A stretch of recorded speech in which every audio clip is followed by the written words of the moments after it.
Nah, inilah sebetulnya peta pra-Islam tentang munculnya agama Islam dan bagaimana hubungannya dengan kekristenan pada saat itu.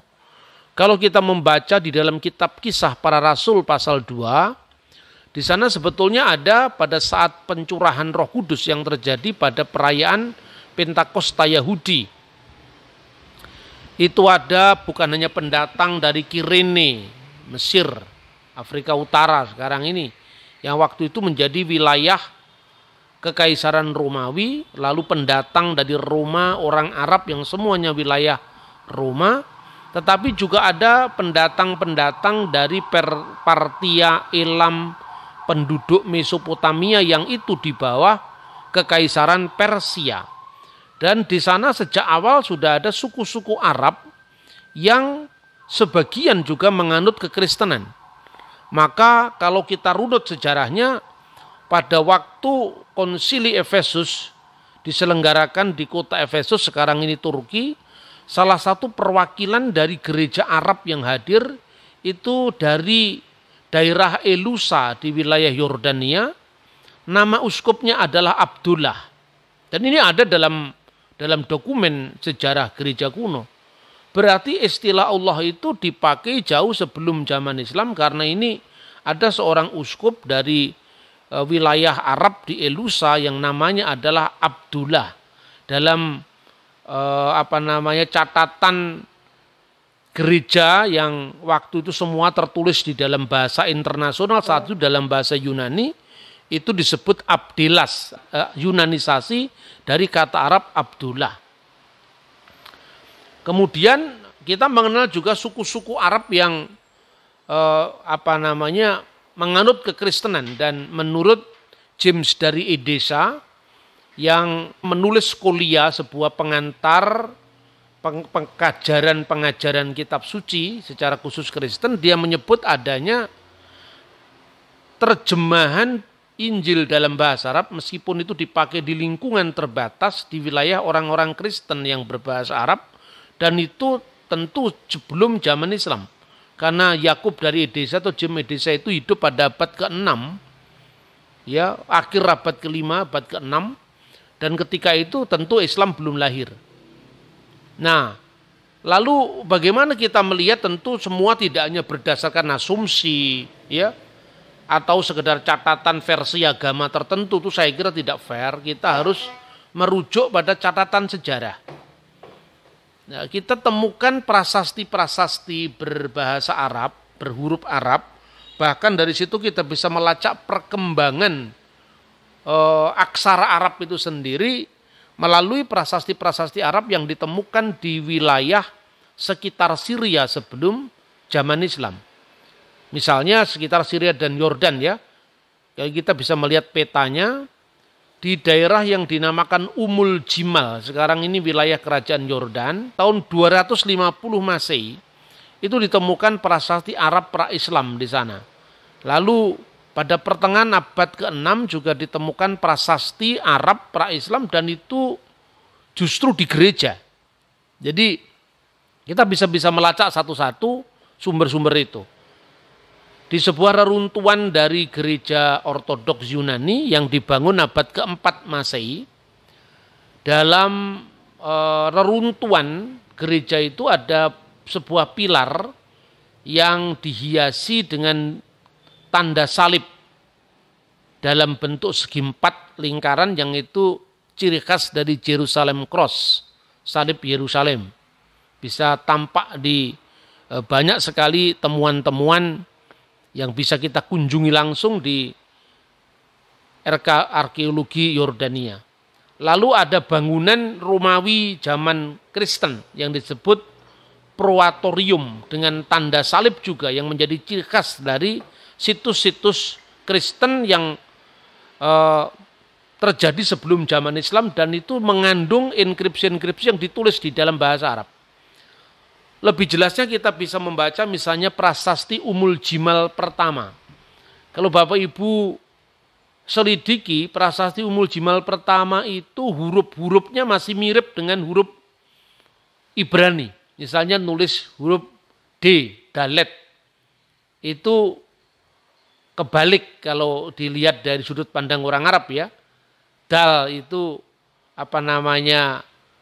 garisnya ke bawah, kalau dalet itu ke atas.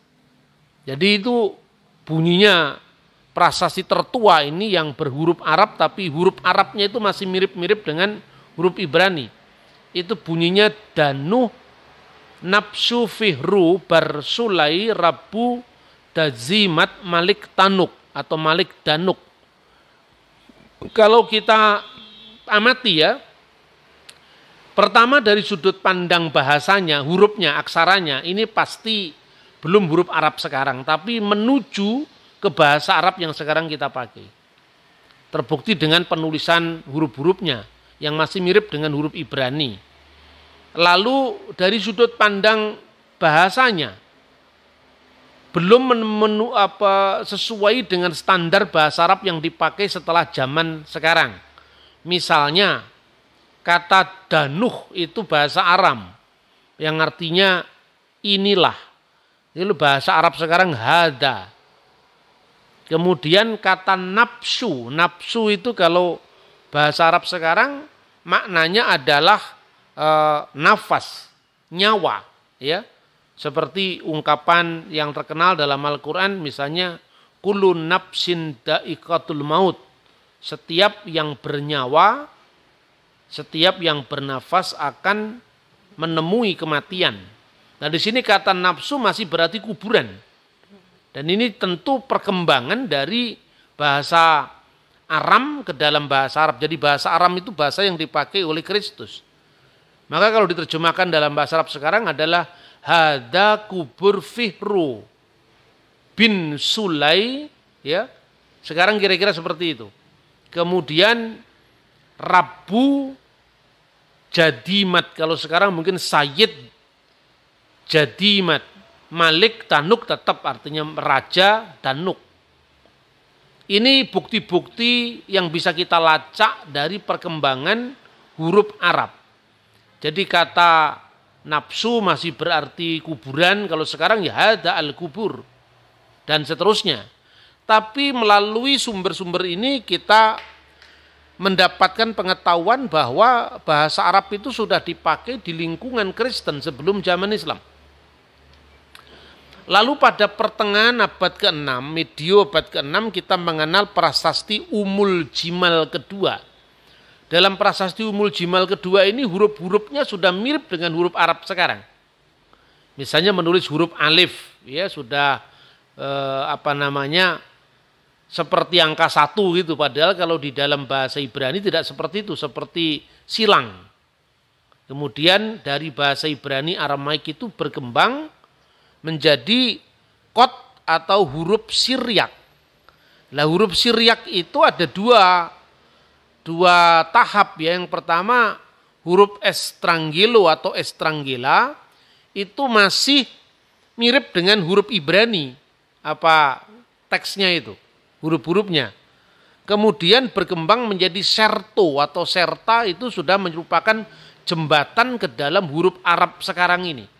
Nah, teks di dalam prasasti Umul Jimal kedua itu menurut penemu enkripsi ini yaitu Enno Littmann dari Jerman tahun 1913 disebutkan bacaannya adalah Allahu ghaffara li ulai.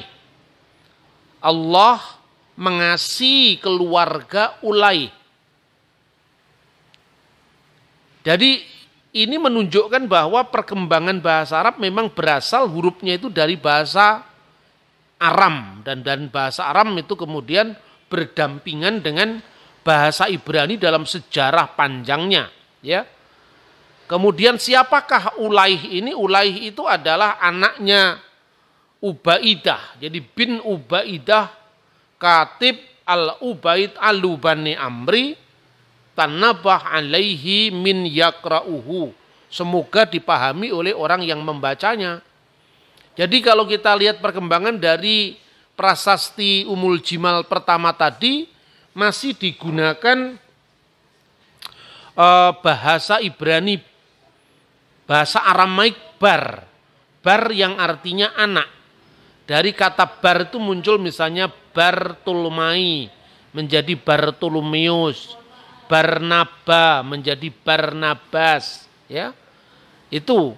Tetapi di dalam prasasti Ummul Jimal kedua ini sudah memakai kata yang dekat dengan bahasa Arab sekarang, yaitu bin, yang artinya anak. Jadi Allahu ghafara li Ulay bin Ubaidah katib al-Ubaid al-Bani Amri tanaba alaihi min yakra'uhu. Allah mengasihi Ulay bin Ubaidah, anaknya Ubaidah, sekretaris dari Bani Ubaid, pemimpin Bani Amru, semoga dipahami dari orang yang membacanya. Lalu yang ketiga, kita bisa mempelajari dari prasasti Jabat. Ini tahun 512. Ini tahunnya lebih pasti bisa dilacak, ya. Prasasti Jabat itu ditulis juga sebelum zaman Nabi Muhammad. Karena Nabi umat Islam ini lahir tahun 571. Sementara prasasti Jabat ditulis tahun 512. Nah, dalam prasasti ini tertulis di dalam tiga bahasa, yaitu Yunani, Aramaik, dan Arab. Anda bisa melihat petanya yang Jabat itu di mana, ya. Kafar Jabat itu adalah kota atau desa Jabat itu di wilayah Syria sekarang. Lalu tertulis di sana di dalam tiga bahasa. Yang pertama bahasa Yunani, karena bahasa itu menjadi lingua franca atau bahasa internasional saat itu. Kemudian bahasa Aramaik, ya, bahasa yang juga lingua franca di wilayah timur dan selatan dari kota suci Yerusalem. Sementara bahasa Yunani itu adalah bahasa lingua franca wilayah barat dari kota suci Yerusalem.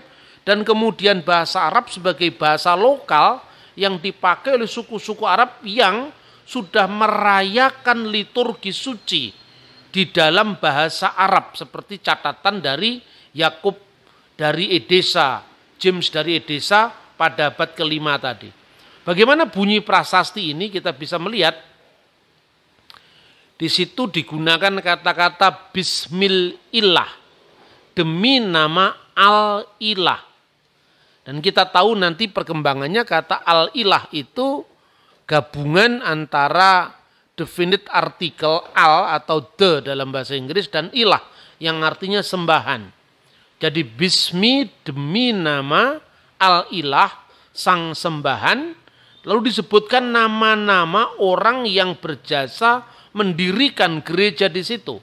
Siapa dia? Sergius Bar Ahmad. Nama Sergius jelas itu adalah nama Yunani. Bar itu Aramaik. Jadi perhatikan kata bin bar itu dipakai secara silih berganti, ya, seperti kalau bahasa Indonesia sekarang putra dan anak dipakai secara silih berganti. Kemudian Manaf Wahani, Manaf dan Hani, Bar Mar Al-Khois, anaknya Mar Al-Khois. Ini menunjukkan gabungan inkulturasi antara bahasa Yunani, bahasa Aramaik, dan bahasa Arab. Kemudian Sergius putra Sa'ad dan Sitir dan Surai. Ini menunjukkan bahwa ada saling silang budaya yang luar biasa antara tiga bahasa yang berlaku pada zaman itu. Lalu yang berikut lagi adalah prasasti Haran. Prasasti Haran itu kira-kira muncul atau dibuat 3 tahun sebelum kelahiran Nabi Muhammad. Nah, dalam prasasti ini cuma ditulis dalam 2 bahasa, yaitu bahasa Yunani dan bahasa Arab. Dan ditulis di atas satu martirion, peringatan kemartiran, ya. Tugu peringatan kemartiran, martirion dari Rasul Yohanes. Dengan tanda salib, biasanya prasasti-prasasti Arab Kristen itu selalu memakai tanda salib, ya. Lalu ada tertulis di dalam bahasa Arab dan bahasa Yunani. Lalu ini adalah bentuk penulisan ulang dalam catatan tangan, ya, ditulis Anna, saya, persis dengan bahasa Arab sekarang sudah. Ini kira-kira 3 tahun menjelang kelahiran Nabi Muhammad. Anna Sarahil bin Tolimu, saya Sarahil anaknya Tolimu, bana itu kudirikan atau telah kudirikan Al-martul, martirion itu istilah Arabisasi dari bahasa Yunani martirion. Al-martul, lalu ada tanda salib di situ, Jerusalem Cross, lalu ditulis Al-martul sanah pada tahun 463 ba'da mafsad Khaybar. Ya, setelah kehancuran kota Khaybar bi'am pada tahun, lalu tidak ada terusannya di situ. Inilah prasasti-prasasti yang dipakai di dalam bahasa Arab sebelum munculnya agama Islam. Nah, lalu memang ada orientalis yang akhir-akhir ini meragukan bacaan Enulitman, apakah benar ini bukti bahwa kata Allah dipakai. Ya, kata Allah tidak hanya dibuktikan dari pemakaian prasasti, tentu dari nama-nama orang, bahkan jauh sebelum zaman Islam. Bukan hanya bapaknya Nabi Muhammad yang namanya Abdullah, tapi Uskup Elusa pada tahun 431, jadi kira-kira sekitar 300 tahun sebelum kelahiran Islam, namanya sudah Abdullah. Lalu yang kedua, kelemahan-kelemahan yang dipakai oleh James Bellany, seorang orientalis yang datang setelah Enulitman, itu membacanya barazahu. Mana ada huruf ba itu terpisah. Ya, huruf ba selalu terjalin, termasuk di dalam bukti-bukti enkripsi sebelum zaman enkripsi Umul Jimal ini. Tentu kita bisa melihat itu kan, perangkaian dalam bahasa itu kan terjadi setelah huruf Siriak. Siriak itu pengembangan dari bahasa Aramaik di zaman Yesus. Itu mulai hurufnya digandeng-gandeng begitu. Dan dalam kaidah penulisan Siriak memang tidak mungkin kalau huruf ba itu terpisah bentuk seperti yang ditunjukkan dalam bacaan dari James Bellany tadi. Nah, kemudian juga kita bisa melacak perkembangan huruf yang di atas itu adalah masih beraksara nabati Aram, ya Ibrani, kemudian berkembang menjadi nabati. Nabati itu apa? Nabayot. Nabayot itu putra Ismail. Dan menurut Josephus dialah yang kemudian tinggal keturunannya itu di wilayah Petra, Yordania sekarang ini. Nah, maka kata Nabatean itu asalnya dari kata Nebayot. Dan itu di dalam kitab Nabi Yesaya disebutkan bersorak-soraklah hai penduduk Bukit Batu, dan Bukit Batu itu dalam bahasa Ibrani Sela, lalu diterjemahkan dalam bahasa Yunani Petra, maka sampai sekarang namanya adalah Petra. Itu berasal dari mana? Dari Alkitab terjemahan bahasa Yunani yang dikenal dengan Septuaginta.